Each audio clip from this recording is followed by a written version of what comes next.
yo lo que quería que charlemos hoy es un tema que no lo hemos tocado realmente en años, es un tema que seguramente los va a sorprender un poco, los va a sorprender, entiendo que gratamente. Es un tema, les va a resultar muy interesante porque es un tema que no hemos charlado en años. Y que, mal o bien, todos hemos pasado por situaciones similares. Me estoy refiriendo a la cuestión del matrimonio y específicamente a lo que hace a la boda, digamos, lo más adecuada posible a lo que surgiría de las escrituras. O sea que hoy vamos a hablar de eso. Parece un tema, como les digo, es un tema raro de traer a colación, pero es un tema que resulta muy interesante eh, y que tiene obviamente raigambre escritural. La cuestión es que nosotros no podemos decir que exista concretamente en la Biblia, en las Escrituras, tanto en el Antiguo, el mal llamado Antiguo, como en el Nuevo Testamento, no podemos decir que exista un lineamiento con respecto a cómo debe celebrarse una boda. Sí tenemos pautas acerca de lo que es un matrimonio conforme a las Escrituras, porque tenemos distintos ejemplos. Tenemos nuestros abot, nuestros padres, Abraham, Isaac y Jacob, y en nuestras matriarcas, Sara, Rebeca, Rica, iba a decir, Raquel y Lea, tenemos en ellas el modelo a seguir. Pero no tenemos un modelo de cómo debe ser celebrada una boda. Esto no significa que a lo largo de los años haya existido o algún tipo de anarquía en esto, que se hacían las cosas como se les ocurría. No, hace miles de años, podemos decir, que existe un cierto ritual de cómo celebrar una boda. Y digo miles de años realmente.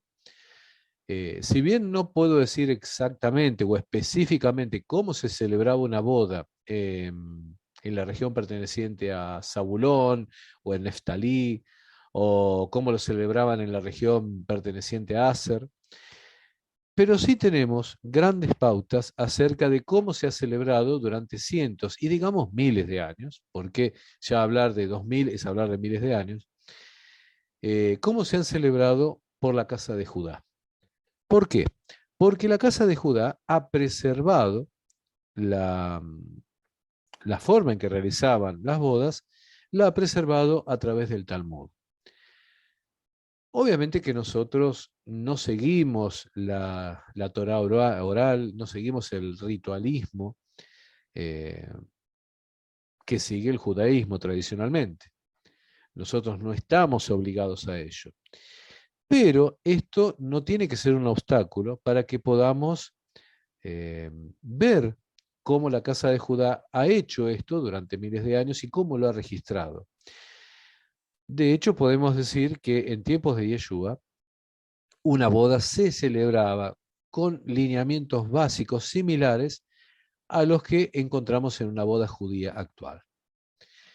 No tenemos por qué pensar o dudar o creer que hay grandes diferencias entre cómo se habría celebrado una boda en tiempos de Yeshua y su contenido y una boda en los tiempos actuales. O sea que básicamente una boda judía viene preservando su forma, su estructura desde hace miles de años. Y esto está receptado, como les dije, en el Talmud. Antes de la existencia del Talmud, antes de la existencia de ese registro escrito de la llamada Torah oral, eh, las prácticas fueron transmitidas de generación en generación y observadas como tradiciones del pueblo. Luego, los judíos, la casa de Judá, junto con Leví, Benjamín y quizás algunas partes de alguna tribu perdida, como Aser, por ejemplo, mantuvieron estos rituales, los mantuvieron y son lo que hoy encontramos escritos en el Talmud. Como les digo, no es malo observar las tradiciones que ellos han compilado, han guardado en el Talmud, porque son tradiciones que tienen miles de años y realmente no tenemos fundamento para decir que esto esté influenciado por las religiones babilónicas o por el paganismo. Entonces, para ir redondeando esta especie de introducción que hago, nos basamos en el Talmud para entender muchos de los porqués de lo que son las celebraciones de las bodas judías actuales. Es más, esas bodas, si bien no las copiamos, obviamente, no las copiamos porque no es nuestra tarea copiar el judaísmo, esas bodas judías nos dan muchos de los elementos que deben contener una boda conforme a los lineamientos de aquellos que creen en Yeshua, que creen en Yahweh, que creen que la congregación de Israel es la esposa. Esto es importante porque parte de los elementos que vamos a encontrar con respecto a la unión de la iglesia, ¿sí? la congregación de Israel en su unión con el Hijo de Dios, parte de esos elementos los encontramos reflejados en la boda judía.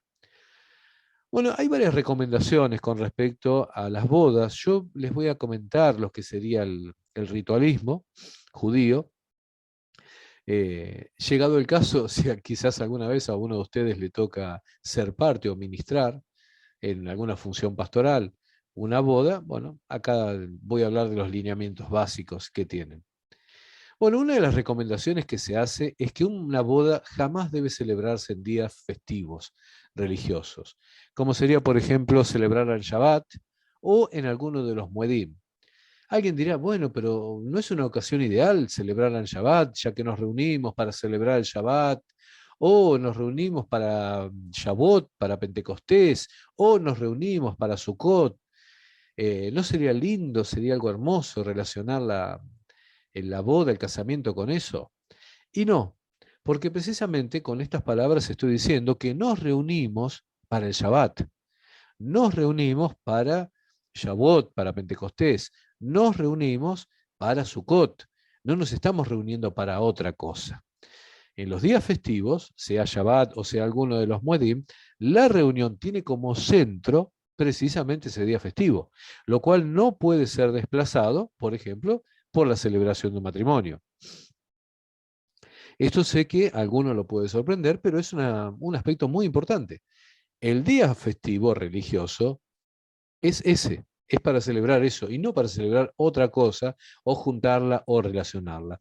Por lo cual nunca se celebra un matrimonio ni en Shabbat ni en alguno de los Muedim. De practicarse un casamiento en un día religioso de estos, se le estaría quitando importancia al Moed, a la santa convocación, al momento escogido por Dios. Bueno, hay un aspecto que considero que no es necesario observar, y es que en la tradición judía los contrayentes se presentan en ayunas al momento de la celebración. Verdaderamente considero que esto no debe observarse porque a no todas las personas el ayuno les pega igual en su cuerpo, ¿sí? No todas las personas viven un ayuno de igual manera. Puede darse el caso de que una persona termine estando incómoda durante toda la celebración de su boda por lo que le ha provocado la languidez o el mareo o el malestar que le ha provocado precisamente el ayuno. Pero, para que lo sepan, la tradición judía indica que los contrayentes deben presentarse en ayunas hasta el momento de que participen de la comida luego de la celebración del ritual. Si alguien quiere observar este ayuno, es libre de hacerlo, pero como digo, no es algo que lo considere conveniente. La justificación de este ayuno de la tradición judía tiene que ver con que se apunta a la santificación de este día, ¿verdad? Pero, repito, no es algo que considere que es algo que deba observarse. Bueno, una cosa interesante también que ocurre en la tradición judía es que los contrayentes no se vean al menos durante una semana antes de la boda.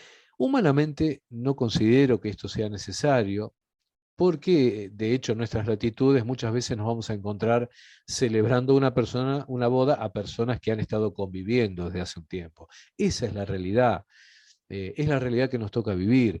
difícil es que se acerquen a casarse, si no son personas que han vivido toda su vida en un ambiente de creyentes. Es difícil que se acerquen a casar personas que no hayan estado conviviendo antes o que no tengan un compromiso que las llevar a esa convivencia previamente.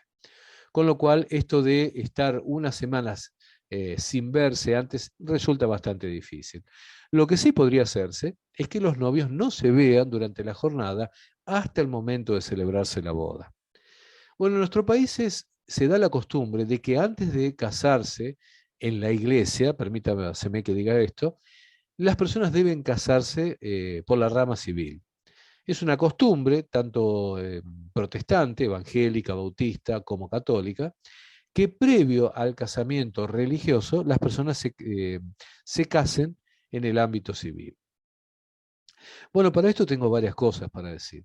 En primer lugar, siendo franco, realmente me importa muy poco el casamiento civil, porque en la misma forma que va un hombre y una mujer a casarse, el mismo juez casa a dos hombres o casa a dos mujeres.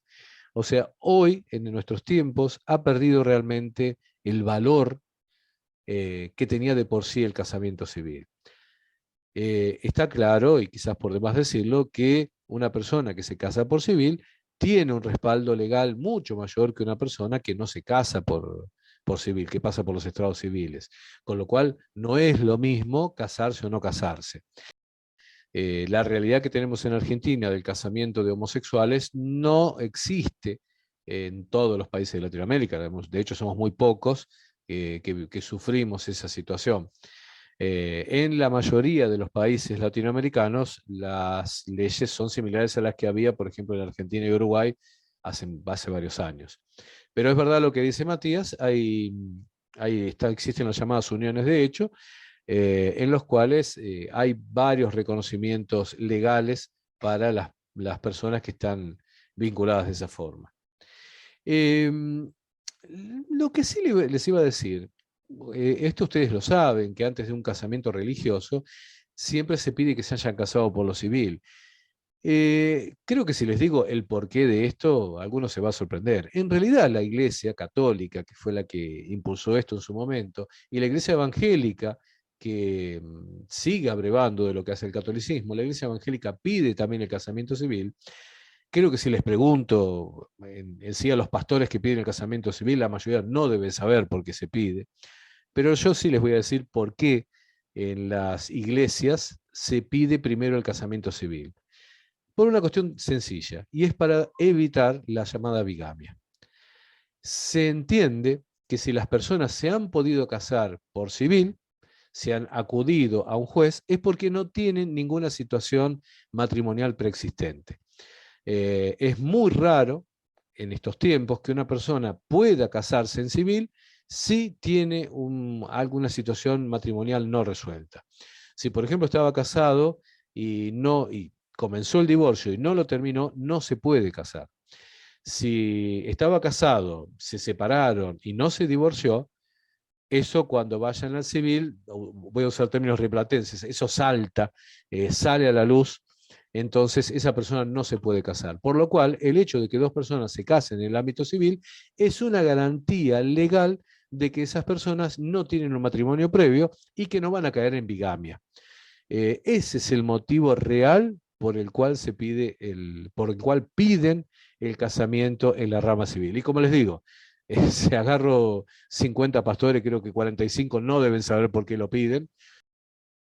Las leyes de matrimonio civil son de fines del siglo XIX en nuestro ámbito. Antes, los únicos registros que contaban eran los llamados registros parroquiales.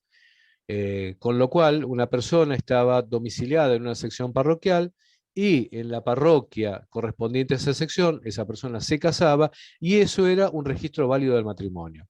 Cuando en Sudamérica, no sé, desconozco cómo es, por ejemplo, en Colombia, Venezuela, esos lugares, pero en Sudamérica, perdón, en el Río de la Plata, en Uruguay, Argentina, Paraguay también, básicamente ocurre al mismo tiempo en que empiezan a entrar inmigrantes con la inmigración europea es que hay personas que no eran católicos, ¿sí? Acá recordemos que tenemos, por ejemplo, en Uruguay y Argentina, inmigración de judíos.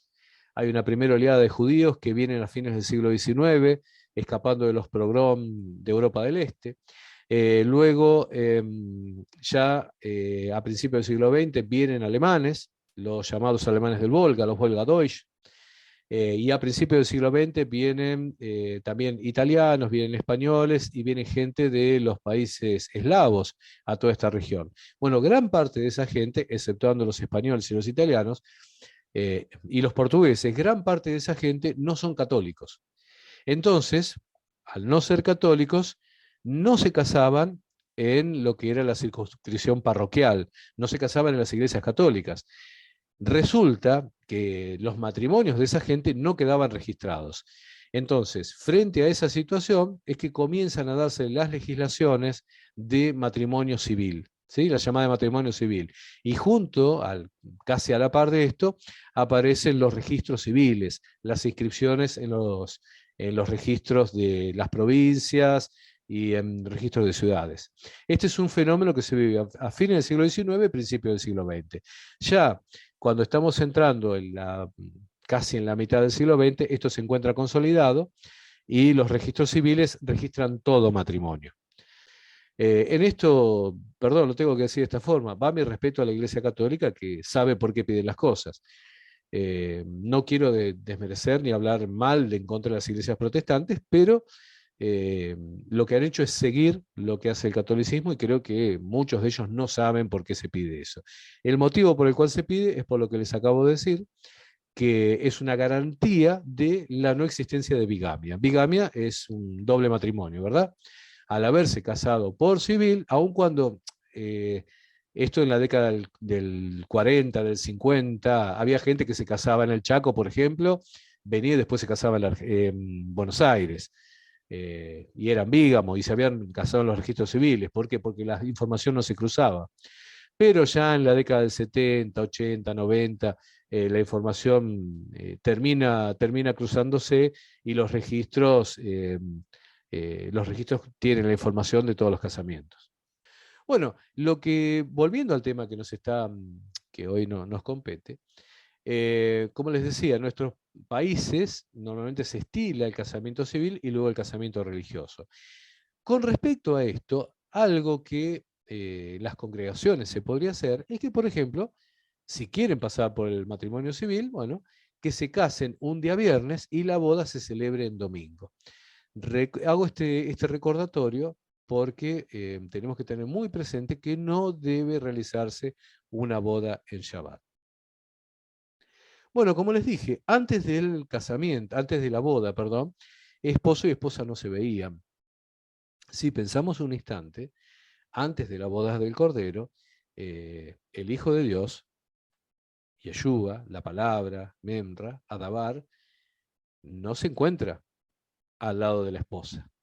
Va a haber un momento en el cual la esposa, o sea, la iglesia, se va a unir a su esposo, al Hijo de Dios, pero en este momento no se están viendo, ¿sí? Ahí tenemos un primer elemento como para ver esta separación previa que se produce antes de concretar la boda. Algo interesante también que se da, que uno lo encuentra en la boda judía, es el saludo. Hay un pequeño ritual que se llama Kabbalat Panim. Kabbalat significa algo así como recepción, Panim significa rostros, la recepción de los rostros, lo podríamos llamar. Pero es un pequeño ritual que consiste en que antes de que se celebre la boda, los futuros contrayentes, por separado, saludan a cada uno de los presentes. Esto es algo muy lindo, piénsenlo, quizás tiene alguna relación con las escrituras, lo dejo ahí pendiente, pero es interesante esto, y les comento que se llama Kabbalat Panim. Es un pequeño, digo ritual porque es algo que se observa siempre, este saludo que dan por separado tanto el esposo, tanto el futuro esposo como la futura esposa, a los presentes, ¿sí? Bueno, una parte muy importante de una boda es la presencia del palio nupcial o lo que se dice en hebreo jupá. Quizás ustedes no lo hayan visto en persona, pero saben que en toda boda judía hay esta especie de tienda. En realidad es un tul, ¿sí? O una tela que está apoyada en 4 pilares. ¿Qué representa esto? ¿Qué representa la jupá o el palio nupcial? Representa la futura vivienda donde los contrayentes van a vivir su posterior vida matrimonial. Debajo de este palio se encuentra presente el rabino y el novio. En nuestro caso, como le digo que podemos adaptar esto, en nuestro caso se encuentra presente el pastor y el novio. Fíjense que no está la novia.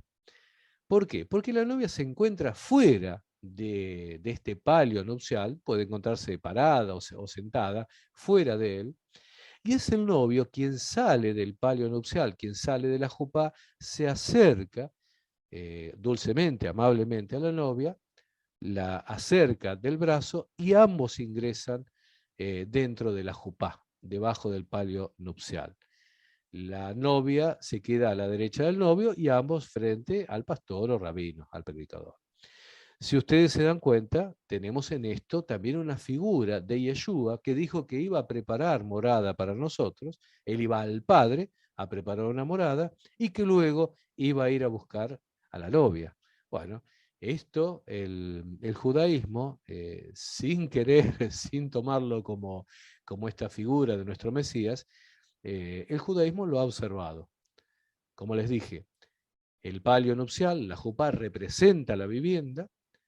En la vivienda se encuentra el pastor o el rabino, se encuentra presente el novio y al comenzar la ceremonia, el novio sale de la jupá, deja esta morada, se acerca a la novia y dulcemente, amablemente, la acerca debajo de la jupá. Bueno, luego de esto, hay un ritual en el judaísmo consistente en las llamadas 7 vueltas. La novia realiza 7 vueltas alrededor del novio debajo de la jupá. En el judaísmo, esto tiene un símbolo y es dejar patente, evidente, la capacidad de la mujer de derribar las murallas que se levanten en contra del hogar. Y a su vez, levantar las murallas dentro del hogar que lo van a sostener. Bueno, luego que se ha hecho esto, se da la primera bendición del compromiso que ambos van a contraer, y esta primera bendición se hace a partir de lo que es la santificación del vino. Ambos contrayentes toman la copa luego de que se ha hecho la santificación del vino. La santificación, sin ser cantada, ¿sí? Esto se canta generalmente, pero lo digo de corrido. La bendición es Baruch atá, ellos dicen Adonai, ¿sí? Porque ellos no dicen, no pronuncian el nombre. Nosotros diríamos Baruch atá, Yahweh Eloheinu, Melech haolam, borei peri agafem, que creas el fruto de la vid. Bueno, luego de esto, luego que se ha hecho esta santificación del vino, el novio toma el anillo y se lo coloca a la novia. En el judaísmo se lo coloca en el dedo índice, nosotros tradicionalmente en América lo colocamos en el anular, pero bueno, les explico cómo es esto. El novio se lo coloca en el índice y emite una frase que es: he aquí que estás comprometida a mí con este anillo de acuerdo a la ley de Moisés e Israel. Este es un momento en el cual debajo de la jupá ingresan 2 testigos. Estos testigos no pueden ser familiares, ¿sí? La mujer, al permitir que el anillo sea colocado en su mano, está consintiendo la celebración y esto los va a sorprender. Ahí es cuando quedan oficialmente casados. En el judaísmo, la mujer no coloca en el dedo del esposo un anillo en este momento debajo de la jupá. Lo puede hacer cuando han salido ambos de la misma. Ustedes pueden ser libres de pensar en los contenidos bíblicos que pueden encontrar en las escrituras con respecto a esto. ¿Sí? Tengamos libertad para poder ver imágenes también de la escritura y que no sea yo necesariamente el que tenga que decir esto es tal cosa, esto es tal otra, ¿verdad? Pero lo interesante de esto, como les digo, es luego de las 7 vueltas, viene la colocación del anillo, lo cual se hace frente, además de estar el pastor o el rabino, hay dos testigos que no pueden ser familiares, y es ahí donde se da esta frase: he aquí que estás comprometida a mí con este anillo, de acuerdo a la ley de Moisés e Israel. Bueno, luego de esto viene algo muy importante, y que es la firma del contrato matrimonial, o ketubá, como es conocido en hebreo. En esta ketubá o contrato matrimonial se encuentran las mutuas obligaciones de ambos contrayentes.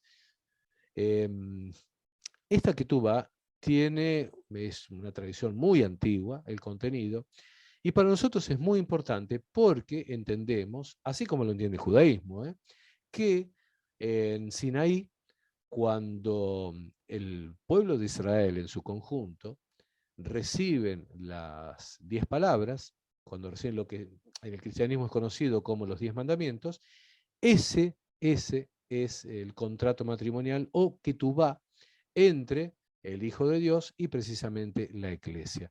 Por eso, el contrato matrimonial o ketubá, donde están contenidas, como les dije, las mutuas obligaciones de los creyentes, para nosotros es un aspecto muy importante de la boda. Luego de esto, ocurre algo también bastante interesante, que son las llamadas Sheva Brajot. Sheva significa 7, Brajot significa bendiciones, son las 7 bendiciones. Son bendiciones dichas por las presentes, ¿sí? Se estila que cada una de ellas la diga una persona distinta, y son bendiciones que apuntan a reconocer la deidad, la presencia, la formación incluso del universo por parte del Creador, y también la conformación del hombre, de la familia y de la perpetuación también de la especie, de la clase a través de la familia. Como por ejemplo, una de las bendiciones es: bendito eres tú, Yahweh nuestro Elohim, Rey del universo. Ellos dicen Adonai, ¿sí? Les recuerden esto. Quien creó al hombre a su imagen y a su propia semejanza, y ha provisto para la perpetuación de su clase. Otra, por ejemplo, otra bendición es: permite que la pareja sea muy feliz, así como tú hiciste tu creación feliz en el jardín del Edén mucho tiempo atrás. Bendito eres tú, Yahweh, quien hace felices al novio y a la novia. Otra de las bendiciones dice: bendito eres tú, Yahweh nuestro Elohim, Rey del universo, quien ha creado el gozo y la celebración del novio y la novia, regocijo y júbilo, placer y deleite, amor y hermandad, paz y amistad. Permita ser escuchado, Yahweh nuestro Elohim, en las ciudades de Judea y en las calles de Jerusalén, el sonido del gozo y el grito de celebración, la voz del novio y la voz de la novia, el grito feliz de los desposados en sus bodas y los jóvenes muchachos desde sus banquetes. Si ustedes escucharon bien lo que dije, bueno, piensen en estas palabras: el sonido del gozo y el grito de celebración, la voz del novio y la voz de la novia, el grito feliz de los desposados. Fíjense que todo esto nosotros lo vamos encontrando en las Escrituras, y gran parte de esto es lo que encontramos precisamente cuando se habla de la unión del Hijo de Dios, a quien llamamos Yeshua, y precisamente la Iglesia, la congregación de Israel. Bien, básicamente esto es el contenido de una boda, de una celebración dentro de lo que es el ritual judío, el cual, les digo, tiene miles de años, y es correcto que lo tomemos en cuenta y que lo receptemos, porque aquí no hay mezcla, digamos, de la palabrería rabínica, sino que esto es algo que se ha venido observando desde hace muchos siglos, y no podemos, no tenemos elementos para decir que sea similar a todas esas halajot inventadas, las cuales rechazó nuestro Señor.